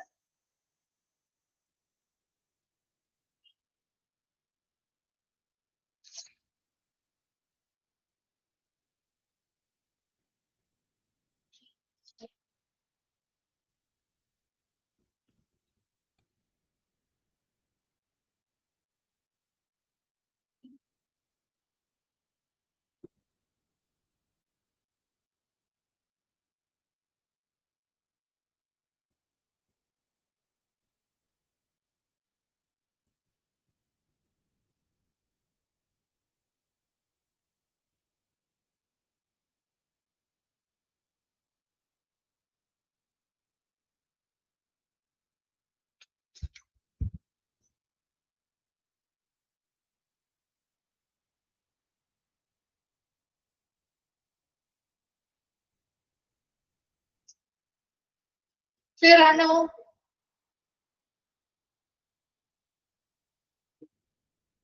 Okay. Then fourth one ആണ് complaints, compliments and suggestions. നമുക്ക് കംപ്ലൈന്റുകൾ ഉണ്ട്, പരാതികൾ ഉണ്ടെങ്കിലോ കോംപ്ലിമെന്റ്സ് എന്തെങ്കിലും കാര്യങ്ങൾ നല്ലതാണെന്ന് തോന്നുകയാണെങ്കിൽ അതിനെ അഭിനന്ദിക്കാൻ അല്ലെങ്കിൽ അനുമോദിക്കാൻ വേണ്ടിട്ടോ അല്ലെങ്കിൽ എന്തെങ്കിലും സജഷൻസ് നിർദ്ദേശങ്ങൾ കൊടുക്കുന്നതിന് വേണ്ടിയോ പ്രൊവിഷൻ ടു റിസൾട്ട് എന്താണ് നമ്മളൊരു സജഷൻ ബോക്സുകൾ നമ്മൾ വെക്കാറുണ്ട് അല്ലെ. അപ്രോപ്രിയേറ്റീവ്സ് അതൊന്നാമത്തെ കാര്യം. അപ്പൊ നമുക്ക് എന്തെങ്കിലും സജഷൻസോ കാര്യങ്ങളോ ഉണ്ടെങ്കിൽ ആ സജഷൻ ബോക്സുകളിൽ നമുക്ക് എഴുതിയിടാവുന്നതാണ്. അതുപോലെ എന്തെങ്കിലും കാര്യങ്ങൾക്ക് അനുമോദിക്കണമെങ്കിൽ അങ്ങനെയും നേരിട്ട് പറയാൻ ബുദ്ധിമുട്ടുണ്ടെങ്കിൽ നമുക്ക് ആ സജഷൻ ബോക്സിൽ അത് എഴുതി രേഖപ്പെടുത്തി ഇടാവുന്നതാണ്. അതോടൊപ്പം തന്നെ ഇപ്പൊ കംപ്ലൈന്റ്സ് പരാതികളോ കാര്യങ്ങളോ ഉണ്ടെങ്കിൽ വെർബൽ ആയിട്ടുള്ള നമ്മൾ നേരത്തെ പറഞ്ഞ പോയിന്റ് തന്നെയാണ്. Listen to verbal complaints instead of insisting on writing written ones, emails. അപ്പോ അത് രേഖാമൂലം എഴുതി തരുന്ന അല്ലെങ്കിൽ ഇമെയിൽസ് വഴിയോ ഒക്കെ കിട്ടണമെന്ന് നിർബന്ധം പിടിക്കാതെ വെർബൽ ആയിട്ടുള്ള വാക്കാലുള്ള കംപ്ലൈന്റുകൾക്കും എന്ത് ചെയ്യുക ഒരു വ്യവസ്ഥ ഉണ്ടാകുക, അത് കേൾക്കാനുള്ള ഒരു വ്യവസ്ഥ ഉണ്ടാക്കുക. അതിനനുസരിച്ച് വരുന്ന പേഷ്യൻസിന്റെ ആയിക്കോട്ടെ റിലേറ്റീവ്സിന്റെ ആയിക്കോട്ടെ വിസിറ്റേഴ്സിന്റെ ആയിക്കോട്ടെ അവരുടെ കംപ്ലൈന്റ്സുകൾ കേൾക്കുകയും അതിനനുസരിച്ച് പരിഹാരങ്ങൾ കണ്ടെത്തുകയും ചെയ്യുക. അപ്പൊ അതിലൂടെയും അതുപോലെ ഇപ്പൊ സജഷൻ ബോക്സുകളിൽ ഇടുന്ന നിർദ്ദേശങ്ങളായിക്കോട്ടെ അനുമോദനങ്ങളായിക്കോട്ടെ അതൊക്കെ വായിച്ച് മനസ്സിലാക്കി വേണ്ടപ്പെട്ട മാറ്റങ്ങൾ അല്ലെങ്കിൽ ഇംപ്രൂവ്മെന്റ്സ് വരുത്തുകയും ചെയ്യുമ്പോൾ അതിലൂടെ നല്ലൊരു പബ്ലിക് റിലേഷൻ നമുക്ക് ഉണ്ടാക്കിയെടുക്കാൻ സാധിക്കും. വേഗം ഒന്ന് വായിച്ചു നോക്കാം കേട്ടോ. Fourth one.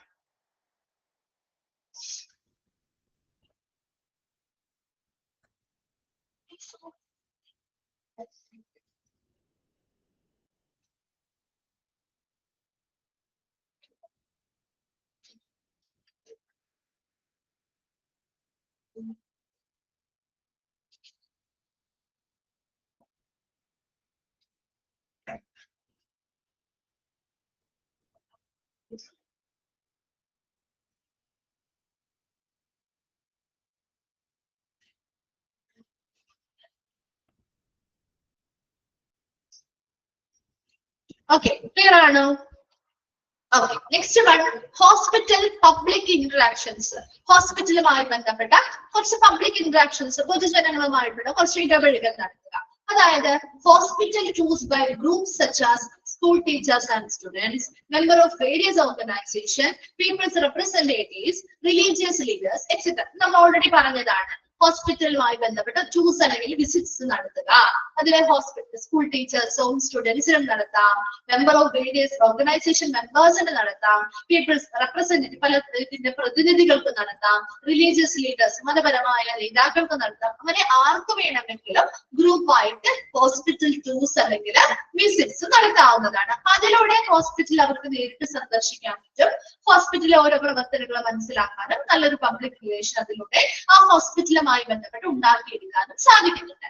Then health fairs, exhibitions, special clinics, health awareness programs, medical insurance programs, vacation volunteer programs, organized career day, etc. അതോടൊപ്പം തന്നെ ഹോസ്പിറ്റലുമായി ബന്ധപ്പെട്ട ഹെൽത്ത് ഫെയർസ് നടത്തുക, എക്സിബിഷൻസ് നടത്തുക, സ്പെഷ്യൽ ക്ലിനിക്കുകൾ സംഘടിപ്പിക്കുക, ഹെൽത്ത് അവയർനെസ് പ്രോഗ്രാമുകൾ സംഘടിപ്പിക്കുക, മെഡിക്കൽ ഇൻഷുറൻസ് പ്രോഗ്രാമുകൾ സംഘടിപ്പിക്കുക, വെക്കേഷൻ വോളണ്ടിയർ പ്രോഗ്രാമുകൾ നടത്തുക, അതുപോലെ ഓർഗനൈസ് കരിയർ ഡേയുമായി ബന്ധപ്പെട്ടോ അതൊക്കെ ഓർഗനൈസ് ചെയ്യുക.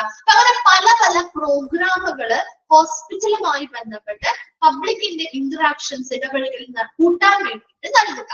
Then holding of an annual hospital day, Founders Day, special events. അതുപോലെ തന്നെ ആനുവൽ ഹോസ്പിറ്റൽ ഡേകൾ നടത്താം, ഫൗണ്ടേഴ്സ് ഡേ നടത്താം, സ്പെഷ്യൽ ഇവന്റ്സ് ഇതുപോലുള്ള സ്പെഷ്യൽ ഡേയ്സ് ഒക്കെ സെലിബ്രേറ്റ് ചെയ്യാം. അപ്പൊ ആരെ കൂടി പാർട്ടിസിപ്പേറ്റ് ചെയ്യിപ്പിക്കണം, അവിടുത്തെ പബ്ലിക്കിനെയും കൂടി ഇന്ററാക്ട് ചെയ്യുന്ന രീതിയിൽ അവരുടെ കൂടി ഇടപെടലുകൾ നടത്തുന്ന രീതിയിലായിരിക്കും ഇതൊക്കെ സംഘടിപ്പിക്കേണ്ടത്.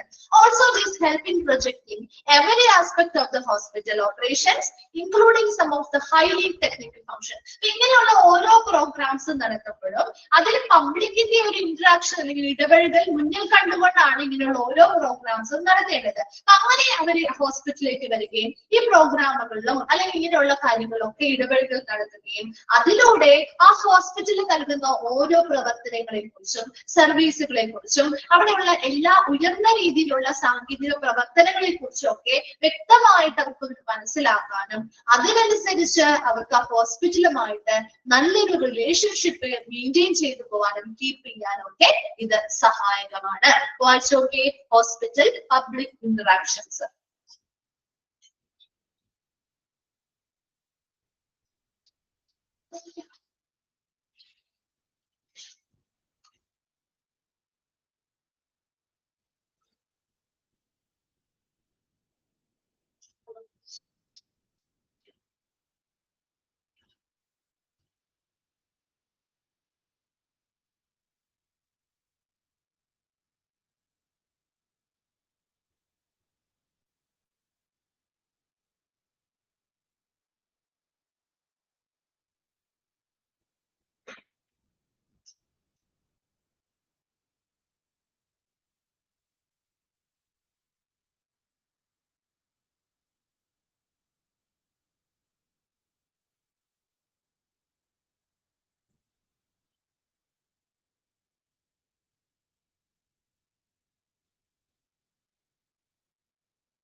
Clear ആണോ?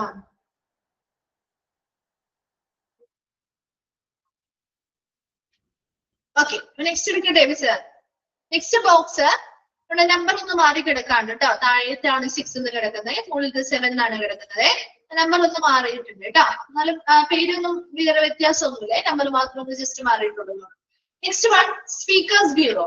സ്പീക്കേഴ്സ് ബ്യൂറോ എന്ന് പറയുന്നത് CEO and staff should use every opportunity to speak to the other service organization and institution on health matters. അപ്പൊ ഈ ആരോഗ്യ കാര്യങ്ങളെ കുറിച്ച്, ഹെൽത്ത് മാറ്റേഴ്സ്, ആരോഗ്യ കാര്യങ്ങളിൽ അങ്ങനെയുള്ള കാര്യങ്ങളുമായി ബന്ധപ്പെട്ട് മറ്റ് ഇൻസ്റ്റിറ്റ്യൂഷൻസ്, മറ്റ് സേവന സംഘടനകളോടും അതുപോലെ തന്നെ മറ്റ് ഇൻസ്റ്റിറ്റ്യൂഷൻസ് അല്ലെങ്കിൽ മറ്റ് സ്ഥാപനങ്ങളോടൊക്കെ സംസാരിക്കാനായിട്ട് സിഇഒയും സ്റ്റാഫും കിട്ടുന്ന എല്ലാ അവസരങ്ങളും അല്ലെങ്കിൽ ഓപ്പർച്യൂണിറ്റീസും എന്ത് ചെയ്യണം, ഉപയോഗിക്കണം എന്നാ പറയുന്നത്. അപ്പൊ നമുക്ക് ഇങ്ങനെ ഒരു ഹെൽത്ത് റിലേറ്റഡ് ആയിട്ടുള്ള മാറ്റേഴ്സുമായി ബന്ധപ്പെട്ട് പല പല സിറ്റുവേഷൻസ് അല്ലെങ്കിൽ ഓപ്പർച്യൂണിറ്റികൾ കിട്ടും. അപ്പൊ അതുമായി ബന്ധപ്പെട്ട് ഇപ്പൊ മറ്റ് ഇതേ സർവീസ് കൊടുക്കുന്ന മറ്റ് ഓർഗനൈസേഷൻസ് ഉണ്ടാവും, അതല്ലെങ്കിൽ മറ്റ് സ്ഥാപനങ്ങളുണ്ടാവും. അപ്പൊ അവരൊക്കെ ആയിട്ട് ഇങ്ങനെ ഹെൽത്ത് റിലേറ്റഡ് ആയിട്ടുള്ള കാര്യങ്ങളെ കുറിച്ച് അല്ലെങ്കിൽ ആരോഗ്യ കാര്യങ്ങളെ കുറിച്ച് സംസാരിക്കാനുള്ള അവസരങ്ങൾ കിട്ടുകയാണെങ്കിൽ അത് മാക്സിമം ഉപയോഗപ്പെടുത്തുക. ആരുപയോഗപ്പെടുത്തുക? സിഇഒ, മറ്റ് സ്റ്റാഫ് ഒക്കെ ഉപയോഗപ്പെടുത്തുക. അപ്പൊ നമുക്ക് മറ്റുള്ള ഓർഗനൈസേഷൻസുമായിട്ട് നല്ലൊരു റിലേഷൻഷിപ്പ് കീപ്പ് ചെയ്യാൻ പറ്റും, മറ്റ് ഇൻസ്റ്റിറ്റ്യൂട്ടുമായിട്ട് നല്ലൊരു റിലേഷൻഷിപ്പ് കീപ്പ് ചെയ്യാൻ പറ്റും. പരസ്പരം അങ്ങോട്ടും ഇങ്ങോട്ടും കമ്മ്യൂണിക്കേഷനിലൂടെ പല പല കാര്യങ്ങളെ കുറിച്ചും കൂടുതൽ അറിവുകൾ കിട്ടാനൊക്കെ ഇത് സഹായകമാണ്. ഇവിടെ എന്താണ്, സിഇഒ ആൻഡ് സ്റ്റാഫും ഹെൽത്ത് റിലേറ്റഡ് ആയിട്ടുള്ള മാറ്റേഴ്സിനെ കുറിച്ച്, ആരോഗ്യ കാര്യങ്ങളുമായി ബന്ധപ്പെട്ട് മറ്റ് സർവീസ് ഇതേ രീതിയിലുള്ള സേവന സംഘടനകൾ ഉണ്ടാവുമല്ലോ, അവരോടും അതുമായി ബന്ധപ്പെട്ട മറ്റ് സ്ഥാപനങ്ങളോടൊക്കെ സംസാരിക്കാൻ കിട്ടുന്ന ഓരോ അവസരങ്ങളും സിഇഒയും സ്റ്റാഫുകളും ഉപയോഗപ്പെടുത്തുകയും അതിലൂടെ അവരുമായിട്ട് നല്ലൊരു റിലേഷൻഷിപ്പ് മെയിൻറ്റെയിൻ ചെയ്ത് പോവുകയും വേണം. Speakers bureau.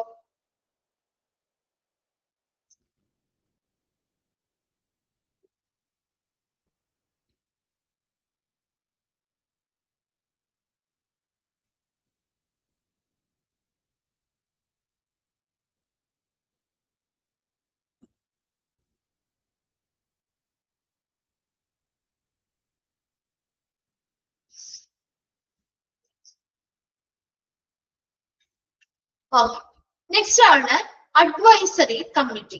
അഡ്വൈസറി കമ്മിറ്റി അല്ലെങ്കിൽ ഒരു ഉപദേശക സമിതി. Its role should be to suggest hospital administration the methods to overcome their shortcomings and interpret the functioning of the hospital to the community. ഇവിടെ അഡ്വൈസറി കമ്മിറ്റി അല്ലെങ്കിൽ ഉപദേശക സമിതിയുടെ പ്രധാനപ്പെട്ട ഫംഗ്ഷൻ അല്ലെങ്കിൽ പ്രധാനപ്പെട്ട റോൾ എന്ന് പറയുന്നത് to suggest hospital administration the methods to overcome their shortcomings. Hospital അഡ്മിനിസ്ട്രേഷന് അവരുടെ പോരായ്മകൾ പരിഹരിക്കുന്നതിന് വേണ്ടിയുള്ള മാർഗങ്ങൾ നിർദ്ദേശിക്കുകയും interpret the functioning of the hospital to the community. ഹോസ്പിറ്റലിലെ വിവിധ പ്രവർത്തനങ്ങളെ കുറിച്ച് കമ്മ്യൂണിറ്റിക്ക് മനസ്സിലാക്കി നൽകുകയും ചെയ്യുക. രണ്ട് കാര്യങ്ങളാണ് ഒരു അഡ്വൈസറി കമ്മിറ്റിയുടെ കാര്യമായിട്ട് പറയുന്നത്. Its role should be to suggest hospital administration the methods to overcome their shortcomings. ഒരു ഹോസ്പിറ്റൽ അഡ്മിനിസ്ട്രേഷനോട് അവരുടെ പോരായ്മകൾ പരിഹരിക്കുന്നതിനുള്ള മാർഗനിർദ്ദേശങ്ങൾ നൽകുക. അതോടൊപ്പം തന്നെ ഹോസ്പിറ്റലിലെ വിവിധ പ്രവർത്തനങ്ങളെ കുറിച്ച് കമ്മ്യൂണിറ്റിക്ക് മനസ്സിലാക്കി കൊടുക്കുകയും ചെയ്യുക എന്നതാണ് ഒരു അഡ്വൈസറി കമ്മിറ്റിയുടെ ചുമതല. ഒന്ന് വായിച്ചു നോക്കിയത്.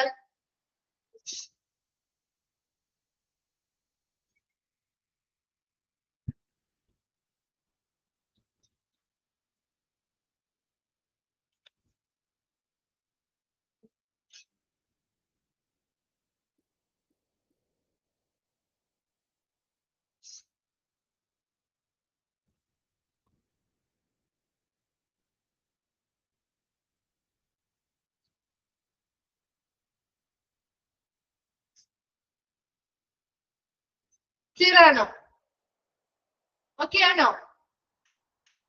ഓക്കെ. നെക്സ്റ്റ് നമ്മൾ അടുത്ത ഭാഗത്തേക്ക് പോവാണ് കേട്ടോ. കമ്മ്യൂണിക്കേറ്റീവ് മെത്തേഡ് കംപ്ലീറ്റ് ആയില്ലേ. Next indicators for evaluating public relation in the community. കമ്മ്യൂണിറ്റിയിൽ ആ സ്ഥാപനത്തിന് അല്ലെങ്കിൽ ആ ഒരു ഹോസ്പിറ്റലിന് എത്രത്തോളം പബ്ലിക് റിലേഷൻ ഉണ്ട്, പൊതുജന ബന്ധമുണ്ട് എന്ന് സൂചിപ്പിക്കുന്ന അല്ലെങ്കിൽ എന്ന് വിലയിരുത്തുന്നതിന് വേണ്ടിയുള്ള സൂചകങ്ങൾ അല്ലെങ്കിൽ ഇൻഡിക്കേറ്റേഴ്സ് ആണ് നമ്മൾ താഴെ പറയുന്ന ഓരോ കാര്യങ്ങളും. ഇൻഡിക്കേറ്റേഴ്സ് പഠിച്ചിട്ടുണ്ടല്ലോ അല്ലെ? പഠിച്ചില്ലായിരുന്നോ ഇൻഡിക്കേറ്റേഴ്സ്? ഇൻഡിക്കേറ്റേഴ്സ് എന്താന്ന് പഠിച്ചോ? CSSD ചാപ്റ്റർ പഠിച്ചോ? പഠിച്ചില്ലേ? പഠിച്ചിരുന്നു. അതിൽ ഇൻഡിക്കേറ്റേഴ്സ് എന്താന്ന് പഠിച്ചില്ലേ? സൂചകങ്ങള്. അവിടെ നമ്മൾ എന്താ ചെയ്തേ? ആ ഒരു സ്റ്റെറിലൈസേഷനുമായി ബന്ധപ്പെട്ട പ്രോപ്പർ ആയിട്ട് സ്റ്റെറിലൈസേഷൻ നടക്കുന്നുണ്ടോ ഇല്ലയോ എന്ന് തിരിച്ചറിയുന്നതിന് വേണ്ടിയാണ് അല്ലെ ഇൻഡിക്കേറ്റേഴ്സ് ഉപയോഗിച്ചത്. Mechanical indicators, chemical indicators, biological indicators ഒക്കെ യൂസ് ചെയ്തു അല്ലെ. ഇവിടെയും അതുപോലെ തന്നെ ഒരു കമ്മ്യൂണിറ്റിയിൽ ആ ഹോസ്പിറ്റലിന് എത്രത്തോളം പബ്ലിക് റിലേഷൻ ഉണ്ട് എന്ന് നമുക്ക് മനസ്സിലാക്കണം അല്ലെങ്കിൽ വിലയിരുത്തുന്നതിന് വേണ്ടി നമ്മൾ ഉപയോഗിക്കുന്ന കുറച്ച് ഇൻഡിക്കേറ്റേഴ്സ് അല്ലെങ്കിൽ സൂചകങ്ങളാണ് താഴെ പറയുന്ന കാര്യങ്ങൾ. പറയുമ്പോൾ നിങ്ങൾക്ക് മനസ്സിലാവും കേട്ടോ. അപ്പൊ അതില് ഫസ്റ്റ് വൺ എന്ന് പറയുന്നത് പേഷ്യന്റ് സാറ്റിസ്ഫാക്ഷൻ സർവേ. ഇത് ജസ്റ്റ് നിങ്ങൾ ഇപ്പൊ ഒന്ന് മനസ്സിലാക്കി വെച്ചാൽ മതി. ഇത് നമ്മൾ ഡീറ്റെയിൽ ആയിട്ട് താഴെ പറയുന്നുണ്ട്. അപ്പൊ നമുക്ക് കുറച്ചുകൂടി നമ്മൾ നേരത്തെ ബോക്സ് ആയിട്ട് പറഞ്ഞില്ലേ, അതുപോലെ ഡീറ്റെയിൽ ആയിട്ട് പറയുന്നുണ്ട്. അപ്പൊ നമുക്ക് ഡീറ്റെയിൽ ആയിട്ട് പറയാം കേട്ടോ.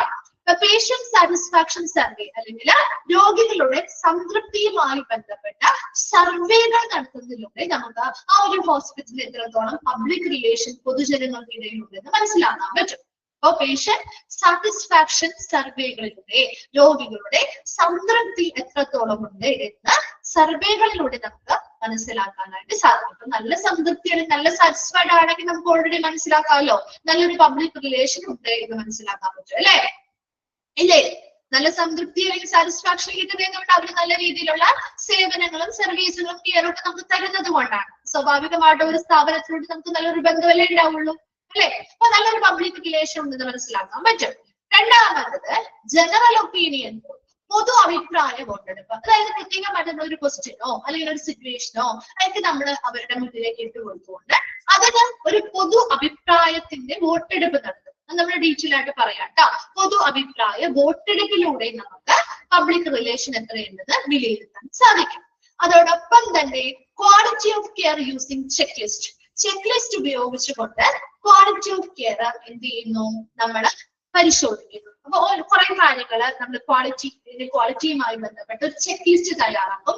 ഇന്ന ചെക്ക് ലിസ്റ്റ് പ്രകാരമുള്ള ഓരോ കാര്യങ്ങളിലും അവർ ക്വാളിറ്റി മെയിൻറ്റെയിൻ ചെയ്യുന്നുണ്ടോ എന്ന് കൃത്യമായിട്ട് ആ ഒരു ക്വാളിറ്റി ചെക്ക് ലിസ്റ്റ് ഉപയോഗിച്ചുകൊണ്ട് നമ്മൾ ആ ഒരു പരിചരണം എന്ത് ചെയ്യുന്നു, വിലയിരുത്തുന്നു. അപ്പൊ അതിനനുസരിച്ച് നല്ലൊരു പബ്ലിക് റിലേഷൻ ഉണ്ടോ എന്ന് മനസ്സിലാക്കാനായിട്ട് സാധിക്കും. നെക്സ്റ്റ് പറയുന്നത് നമ്പർ ഓഫ് കംപ്ലൈന്റ്സ് റിസീവ്ഡ്. എത്രത്തോളം കംപ്ലൈന്റ്സ് ആണ് റിസീവ്ഡ് ആയിട്ടുള്ളത്, എത്രത്തോളം കംപ്ലൈന്റ്സ് വന്നിട്ടുണ്ട്. ഇപ്പൊ ഒരുപാട് കംപ്ലൈന്റ്സ് വരുന്ന ഒരു ഹോസ്പിറ്റൽ ആണെങ്കിൽ നമുക്കറിയാം അവിടുത്തെ ബുദ്ധിമുട്ടിൽ അവിടുത്തെ സർവീസുകൾ അത്ര മോശമായത് കൊണ്ടായിരിക്കുമല്ലോ കംപ്ലൈന്റ്സ് കൂടുതൽ വരിക അല്ലെ? അല്ലെങ്കിൽ കംപ്ലൈന്റ് വരോ? എല്ലാ കാര്യങ്ങളും ഓക്കെ ആയിട്ട് പെർഫെക്റ്റ് ആയ ഒരു സ്ഥാപനമാണെങ്കിൽ ഇവിടെ കംപ്ലൈന്റ് കുറവായിരിക്കും. പക്ഷെ അതേസമയം നമുക്ക് സർവീസുകൾ മോശമാണ് അല്ലെങ്കിൽ അവിടെ കെയർ അത്ര നല്ലതല്ല എന്ന് തോന്നുകയാണെങ്കിലാണ് അവിടെ കംപ്ലൈന്റ്സ് വരാം. അങ്ങനെ എത്രത്തോളം നമ്പർ ഓഫ് കംപ്ലൈന്റ്സ് വന്നിട്ടുണ്ട് അതിന്റെ അടിസ്ഥാനത്തിൽ നമുക്ക് പബ്ലിക് റിലേഷൻ വിലയിരുത്താൻ പറ്റും. Next voluntary effort by the community. Community സ്വമേധയാ എഫേർട്ടുകൾ എടുത്ത് എത്രത്തോളം എഫേർട്ടുകൾ അല്ലെങ്കിൽ അവർ ചെയ്യുന്നതിന്റെ വ്യാപ്തി. നിങ്ങൾ ചില ഹോസ്പിറ്റൽ, പ്രത്യേകിച്ച് ഗവൺമെന്റ് ഹോസ്പിറ്റലൊക്കെ ഉണ്ടാവും, നമ്മുടെ സമീപത്തുള്ള കുറെ ഹോസ്പിറ്റലൊക്കെ ആണെങ്കിൽ നമുക്ക് ഇഷ്ടമുള്ള ഹോസ്പിറ്റൽ ആണെങ്കിൽ ഈ പറയുന്ന വോളണ്ടറി സംഘടനകളൊക്കെ ഉണ്ട്, എന്താണ് സന്നദ്ധ സംഘടനകളൊക്കെ ഉണ്ട് അല്ലെ? അവരൊക്കെ എന്ത് ചെയ്യും, അവര് ഈ പറയുന്ന പല പല ഇനിഷ്യേറ്റീവ് എടുത്ത് പല പല എഫേർട്ടുകൾ ചെയ്യാറുണ്ട്. ചെയ്ത് കണ്ടിട്ടില്ലേ നിങ്ങള്? ഫുഡൊക്കെ പ്രൊവൈഡ് ചെയ്യുക അല്ലെങ്കിൽ മറ്റെന്തെങ്കിലുമൊക്കെ എന്താണ് ക്ലീനിങ് എഫേർട്ടുകൾ എടുക്കുക, കണ്ടിട്ടില്ലേ? അപ്പൊ അങ്ങനെയുള്ള കമ്മ്യൂണിറ്റി സ്വമേധയാ എന്ത് ചെയ്യുന്നു, എഫേർട്ടുകൾ എടുത്ത് അവർ എത്രത്തോളം ആ ഒരു സ്ഥാപനത്തിന് പ്രവർത്തനങ്ങൾ ചെയ്തു കൊടുക്കുന്നുണ്ട്. അതിന്റെ ബ്ലഡ് ഡൊണേഷൻസ് ഒക്കെ നടത്താറുണ്ട്, ശരിയാണ് കേട്ടോ. അപ്പൊ അങ്ങനെയുള്ള എത്രത്തോളം എഫേർട്ടുകൾ അവർ ചെയ്യുന്നുണ്ട് അതിന്റെ വ്യാപ്തിക്ക് അനുസരിച്ച്. അപ്പൊ നല്ല പബ്ലിക് റിലേഷൻ ഉള്ള ഒരു സ്ഥാപനമാണെങ്കിലാണ് ഇങ്ങനെയുള്ള വളരെ എഫേർട്ടുകളൊക്കെ ആളുകൾ എടുക്കുമല്ലോ. അതുപോലെ തന്നെ turn over of the health staff, അവിടുത്തെ സ്റ്റാഫുകളുടെ, അപ്പൊ അവിടെ ജോലി ചെയ്യുന്ന സ്റ്റാഫുകളുടെ പിരിഞ്ഞു പോകല് എത്രത്തോളം ഉണ്ട്. സ്റ്റാഫുകളാണെങ്കിലും പബ്ലിക്കിനുള്ളിൽ വരുന്ന ആളുകളോ പൊതുജനങ്ങളാണല്ലോ. അവരുമായിട്ട് നല്ലൊരു റിലേഷൻഷിപ്പ് കീപ്പ് ചെയ്താൽ അവിടെ എംപ്ലോയീസ് നിലനിൽക്കും. അതല്ലെങ്കിൽ അവിടെ പിരിഞ്ഞു പോകുന്നതിന്റെ എണ്ണം കൂടും അല്ലെ? അതിലൂടെ നമുക്ക് മനസ്സിലാക്കാൻ പറ്റും. അതുപോലെ തന്നെ consistency of the attendance of the patients in the clinic and health centres. നമ്മുടെ ഹെൽത്ത് സെന്റർ, ഇപ്പൊ നമ്മൾ ഒരു പ്രാവശ്യം ഒരു ഹോസ്പിറ്റലിൽ പോയി നമുക്ക് അവിടുത്തെ സർവീസ് ഒക്കെ ഇഷ്ടപ്പെട്ടു, അങ്ങനെയാണെങ്കിൽ നമ്മൾ പിന്നീട് ഹെൽത്ത് റിലേറ്റഡ് ആയിട്ടുള്ള എന്തൊരു കാര്യത്തിനും ആ ക്ലിനിക്കിൽ അല്ലെങ്കിൽ ആ ഹെൽത്ത് സെന്ററിലായിരിക്കും പോവുക അല്ലെ? അപ്പൊ അവിടെ സ്ഥിരതയുണ്ട്. പേഷ്യൻസിന് ഒരു ഇത്ര ശതമാനം പേഷ്യൻസ് സ്ഥിരമായിട്ട് ആ ഒരു ഹോസ്പിറ്റലിൽ സന്ദർശിക്കാൻ എത്തുന്നുണ്ട്. അങ്ങനെ ആ ഒരു സ്ഥിരമായിട്ടുള്ള ആ ഒരു സ്ഥിരത, ആ ഒരു പേഷ്യൻസിന്റെ ഹാജർ നിലവാരത്തിലെ സ്ഥിരത എത്രത്തോളം ഉണ്ട് എന്നതിനനുസരിച്ച് നമുക്ക് പബ്ലിക് റിലേഷൻ വിലയിരുത്താൻ പറ്റും. ഡൊണേഷൻസ് പലതരത്തിലുള്ള, ഇപ്പൊ പണമായിട്ടുള്ള സംഭാവനകളാവണം എന്നില്ല കേട്ടോ. ഹോസ്പിറ്റൽസിൽ പല പല സംഭാവനകൾ കിട്ടാറുണ്ട് അല്ലെ? ഇല്ലേ? കിട്ടാറില്ലേ? ഉപകരണങ്ങളായിട്ടാവാം, സേവനങ്ങളുടെ മറ്റെന്തെങ്കിലും ഇപ്പൊ ചിലവരൊക്കെ ബിൽഡിങ്സ് ഒക്കെ എന്താണ് ഡൊണേറ്റ് ചെയ്യാറുണ്ട്. അതുപോലെ മറ്റെന്തെങ്കിലും എക്യുപ്മെന്റ്സുകൾ ആയിക്കോട്ടെ, മെഷീനറീസ് ആയിക്കോട്ടെ, അങ്ങനെയുള്ള ഡൊണേഷൻസ് പണപരമായിട്ടുള്ള സംഭാവനകൾ ഉണ്ടാവാം, അല്ലാത്തതും ആവാം. അങ്ങനെയുള്ള എന്തെങ്കിലും സേവനങ്ങൾ സംഭാവനകൾ കിട്ടുന്നതിലൂടെ. ലാസ്റ്റ് വൺ ആണ് inpatients who leave against medical advice. Inpatients, അവിടെ അഡ്മിറ്റ് ആയിട്ടുള്ള പേഷ്യൻസ് എത്ര പേര് അവിടെ മെഡിക്കൽ അഡ്വൈസിന് എതിരായിട്ട് അവിടെ നിന്ന് ലീവ് ചെയ്ത് പോകുന്നുണ്ട്. കാരണം എന്തുകൊണ്ടാ? ചിലപ്പോ അവിടുത്തെ സർവീസുകൾ ഇഷ്ടപ്പെടാത്തത് കൊണ്ടൊക്കെ പിരിഞ്ഞു പോവാ അല്ലെ, ഒരുപാട് ഫീസ് ഈടാക്കുന്നത് കൊണ്ടാവാം ഇല്ലേ. നമ്മളൊരു ഹോസ്പിറ്റലിൽ ചെന്ന് നമ്മൾ അഡ്മിറ്റ് ആയി കഴിയുമ്പോൾ ഒരുപാട് ഫീസ് ആവുന്നു, നമുക്ക് ട്രീറ്റ്മെന്റുകളും കാര്യങ്ങളും അഫോർഡ് ചെയ്യാൻ പറ്റുന്നില്ല, അല്ലെങ്കിൽ അവരുടെ സർവീസുകൾ കൊടുക്കുന്ന പണത്തിനുള്ള സേവനങ്ങൾ അവർ കെയറോ കാര്യങ്ങളോ തരുന്നില്ല എങ്കിൽ നമ്മൾ അവിടെ നിന്ന് എന്ത് ചെയ്യും? അവരുടെ അഡ്വൈസ് അല്ലാതെ, അവരുടെ അഡ്വൈസ് ചെയ്യുന്നതല്ലാതെ നമ്മൾ അതിനെതിരായിട്ട് അവിടെ നിന്ന് ചോദിച്ചു പോരാറുണ്ട് അല്ലെ. അങ്ങനെ ഇൻപേഷ്യൻസ് എത്ര പേരാണ് ലീവ് അഗെയിൻസ്റ്റ് മെഡിക്കൽ അഡ്വൈസിന് എതിരായിട്ട് അവിടെ നിന്ന് പോകുന്നത്, അല്ലെങ്കിൽ അവിടെ നിന്ന് പോകുന്നത്? അങ്ങനെയുള്ള കാര്യങ്ങളെല്ലാം ഈ പറയുന്ന ഇത്രയും കാര്യങ്ങൾ നമ്മൾ ഡീറ്റെയിലായിട്ട് പഠിക്കുന്നുണ്ട് കേട്ടോ. ഇത്രയും കാര്യങ്ങളിലൂടെ നമുക്കൊരു കമ്മ്യൂണിറ്റിയിൽ, ഒരു സ്ഥാപനത്തിന്, ഒരു ഹോസ്പിറ്റലിന്റെ പബ്ലിക് റിലേഷൻ എത്രത്തോളം ഉണ്ട് എന്ന് നമുക്ക് വിലയിരുത്താൻ പറ്റും. ഈ സൂചനകൾ ഉപയോഗിച്ചുകൊണ്ടാണ് നമ്മളത് വിലയിരുത്തുകയും ചെയ്യുന്നത്. ഇനി ഇത് ഓരോന്നും നമ്മൾ നെക്സ്റ്റ് ക്ലാസ്സിൽ അത് എടുക്കുന്നുണ്ട് മിസ്, കുറച്ച് ഡീറ്റെയിൽഡ് ആയിട്ട് പറഞ്ഞു തരാനുണ്ട്. അപ്പൊ അത് ഓരോന്നും നമ്മൾ ഇനി നെക്സ്റ്റ് ക്ലാസ്സിൽ വരുമ്പോൾ ഓരോ ബോക്സ് ആയിട്ട് നമ്മൾ നേരത്തെ കമ്മ്യൂണിക്കേറ്റീവ് മെത്തേഡ് പഠിച്ച പോലെ തന്നെ നമ്മൾ ഓരോ ബോക്സ് ആയിട്ട് വളരെ സിമ്പിൾ ആയിട്ടുള്ള കാര്യങ്ങളാണ് ഇത് ഓരോന്നും നമ്മൾ പഠിക്കുന്നുണ്ട്. അപ്പൊ ഇത്രയും ഭാഗം നെക്സ്റ്റ് ക്ലാസ്സിൽ വരുമ്പോൾ ഒന്ന് വായിച്ചിട്ട് വരാം. ഡൗട്ട്സോ കാര്യങ്ങളോ ഉണ്ടെങ്കിൽ ചോദിക്കാം കേട്ടോ. Okay, thank you.